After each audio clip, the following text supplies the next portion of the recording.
Comment এটা আহিলে মই অলপ ফানি পালোঁ, ফানি পাই পিনে মই এইটোত এটা হাঁহা ৰিয়েক্ট কৰি দিলোঁ। মই বহুত দুখ পাইছোঁ মানে বস্তুটোত। FIR চাই পেলাই মই গম পালোঁ যে মই এটা হাঁহ ৰিয়েক্ট কৰিছিলোঁ, সেইটোৰ পৰাই মানে মোৰ নামত কেছ দিছে। এতিয়াৰ পৰা আমি সকলোৱে ছ'চিয়েল মিডিয়া ব্যৱহাৰ কৰিলে সাৱধান হ'ব লাগিব। কিয় কৈছোঁ বাৰু এষাৰ কথা, আপোনালোকে নিশ্চয় গম পাইছেই চাগে, এটা ভিডিঅ'য়ে এইকেইদিনা ছ'চিয়েল মিডিয়াত খলকনি তুলি ফুৰিছে। এজন মানুহে তেওঁ এটা ভিডিঅ'ত বোলে ৰিয়েকশ্যন দিছিলে, সেই ৰিয়েকশ্যনটো হৈ এতিয়া সেই ৰিয়েকশ্যনটোৰ কাৰণে এতিয়া তেওঁ মানে থানালৈ আহিবলগীয়া হৈছে। এই ঘটনাটো মানে 2023 চনৰে হয় বোলে। আমি ছ'চিয়েল মিডিয়াত মানে যিকোনো এটা ইম'জি দি দিওঁ, মানে হয়তো কিছুমান ভিডিঅ' ভাল লাগে, হাঁহি উঠে, কিছুমান ভিডিঅ' দুখৰ হয়, কন্দা ৰিয়েকশ্যনটো দিওঁ, কিছুমানত থামটোকে দি থৈ আহোঁ, মানে নানান ধৰণৰ আমি মানে ভিডিঅ'টো চাই দিওঁ। কিন্তু আজিকালি মানে এনেকুৱা হৈছে, মানে যিকোনো এটা ৰিয়েকশ্যন যাৰ তাৰ মানে ভিডিঅ'ত দিব নোৱাৰা হৈছে।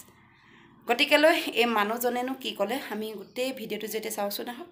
মই জাষ্ট এটা হাঁহা ৰিয়েক্ট কৰাৰ কাৰণে তেখেতে মোৰ ওপৰত এটা FIR দিছে। মই একো মনত নাই, 2023ৰ কথা। 2023ত যদি কেছটো হ'লে হয় তেতিয়াহ'লে বেলেগ কথা। 2023ত আৰু মই কমেণ্ট কৰাই নাই, কমেণ্টটো মই কৰা নাই, মই জাষ্ট বেলেগ এজনৰ কমেণ্টত মই ইম'জি এটা দিছোঁ। আমি সকলোৱে ফেচবুক ইউজ কৰোঁ আৰু এতিয়া আমি ডেইলি বহুত পষ্টত আমি কেতিয়াবা লাইক কৰোঁ, কেতিয়াবা হাঁহা ৰিয়েক্ট কৰোঁ, কেতিয়াবা কেয়াৰ ৰিয়েক্ট কৰোঁ, তেনেকুৱা বহুত ধৰণৰ ৰিয়েকশ্যন থাকে আমি কৰোঁ। আৰু মই একচুৱেলি মই মানে গমেই পোৱা নাছিলোঁ যে তেখেতে এগৰাকী IAS অফিচাৰ বা DC বা কোনোবা। কমেণ্ট এটা আহিলে মই অলপ ফানি পালোঁ, ফানি পাই পিনে মই এইটোত এটা হাঁহা ৰিয়েক্ট কৰি দিলোঁ। কৰি দিয়াৰ পিছত আৰু এইটো 2023ৰ কথা, মোৰ ওচৰত কল আহিছে 23 জানুৱাৰী 2025ত। মোক OCয়ে কল কৰিছে, কোকৰাঝাৰ OCয়ে, যে আপোনাৰ নামত এটা কেছ আহিছে, আপুনি ইমিডিয়েটলি থানাত আহিব লাগে। মই কৈছোঁ মই থানাত মানে কিয় আহিম, মোৰ নামত কেছটো কওক।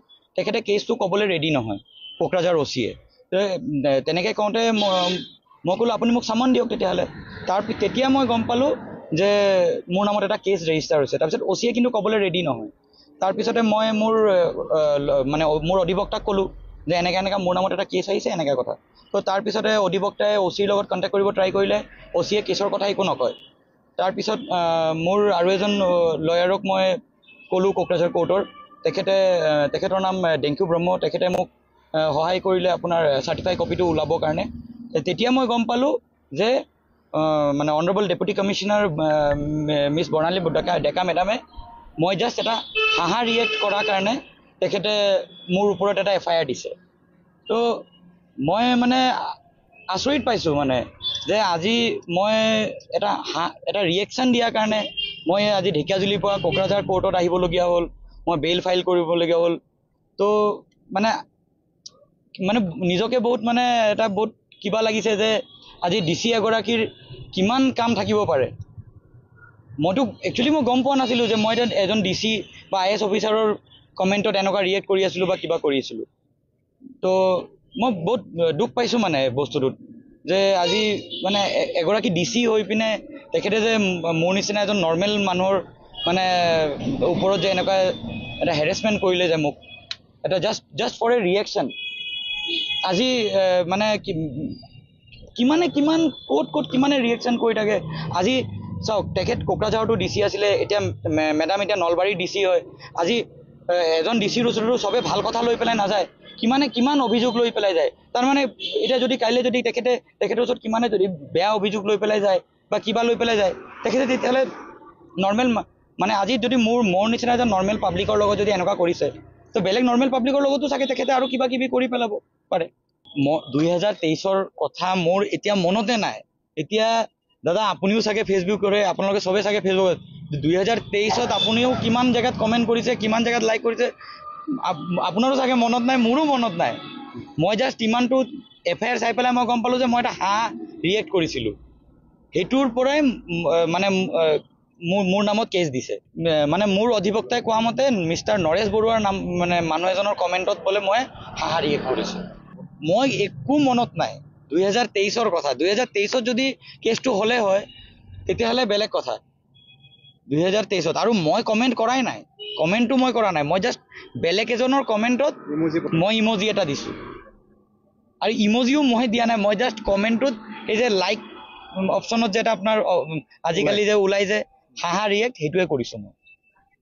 তাৰমানে হাঁহাৰ কাৰণে আপুনি মই হাঁহাৰ কাৰণে আজি মই কোৰ্টত দৌৰিব লগা হ'ল। মই আজি হাঁহিছোঁ কাৰণে মই আজি ইমানখিনি হেৰেছমেণ্ট পালোঁ, তাকো এজন নৰ্মেল মানুহৰ পৰা নহয়, এজন ডিচিৰ পৰা, who is a IAS officer, মানে ইমান ডাঙৰ মানুহৰ পৰা।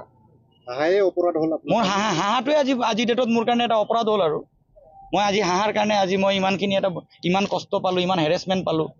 আজি মোৰ মা ঘৰত অকলে, মোৰ দেউতা ঢুকুৱা আজি 5 বছৰ হৈ গ'ল, মোৰ মাৰ গা বেয়া থাকে।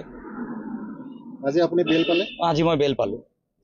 আজি মোক সন্মানীয় কোকৰাঝাৰ CJM কোৰ্টে মোক আজি বেল প্ৰদান কৰিলে। আপোনাৰ নামটো? মোৰ নাম অমিত চক্ৰৱৰ্তী, মই ঢেকাজুলিৰ বাসিন্দা।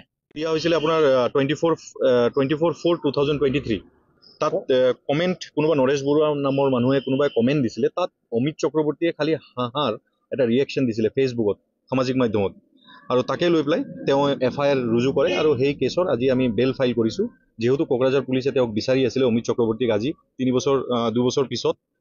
আৰু সেইকাৰণে আমি কোৰ্টত আমি বেল ফাইল কৰি পেলাই আজি কোৰ্টে বেল দিয়ে আৰু চাৰ্টেন কণ্ডিশ্যন দিয়া হয়। আৰু তাকে কেছটো আপোনাৰ 3জন একিউজড আছিলে, নৰেশ বৰুৱা, অমিত চক্ৰৱৰ্তী আৰু আব্দুল চুদ্দৰ চৌধুৰী, 3জনৰ নামত আছিলে। তাৰে আজি অমিত চক্ৰৱৰ্তীৰ নামত ফেচবুক কমেণ্টছৰ ওপৰত। হয়, ফেচবুক কমেণ্ট কোনোবাই বেলেগে দিছিলে ফেচবুক কমেণ্ট। মোৰ যোনজন যাৰ কাৰণে মই বেল ফাইল কৰিলোঁ, অমিত চক্ৰৱৰ্তী, তেওঁ খালি ফেচবুকত ৰিয়েকশ্যন এটা দিছিলে হাঁহিৰ। তেওঁ কোনো ধৰণৰ কমেণ্ট দিয়া নাছিলে, খালি হাঁহিৰ এটা ৰিয়েকশ্যন দিছিলে, আৰু এই নৰেশ বৰুৱাৰ কমেণ্টত।